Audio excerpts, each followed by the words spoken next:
घरगुती वादातून पत्नीची निर्घृण हत्या. खामगावात पतीनेच लोखंडी रॉडने फोडले डोके.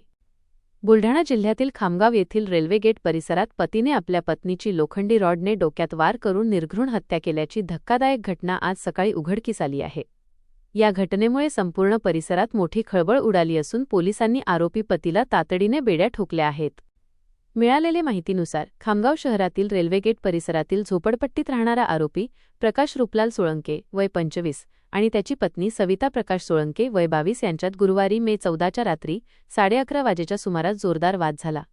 हा वाद इतका विकोपाला गेला की रागाच्या भरात प्रकाशने घरातील लोखंडी सब्बल उचलली आणि सविताच्या डोक्यावर सपासप वार केले. या हल्ल्यात सविताचा चेहरा आणि डोके पूर्णपणे छिन्नविच्छिन्न झाले. या घटनेची माहिती फिर्यादी संजय शेनाजी मेढे यांना पूजा रमेश सोळंके हिने दिली.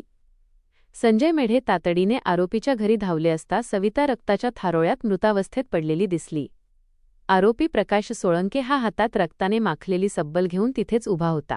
मी सविताला मारले आहे आणि मी स्वतः पोलीस स्टेशनला हजर होत आहे, अशी कबुली संजय मेढे यांच्यासमोर देऊन आरोपी तिथून निघून गेला. घटनेची माहिती मिळताच खामगाव शहर पोलीस स्टेशनचे ठाणेदार रामकृष्ण पवार आपल्या पथकासह तातडीने घटनास्थळी दाखल झाले. पोलिसांनी पंचनामा करून मृतदेह उत्तरीय तपासणीसाठी पाठवला आहे.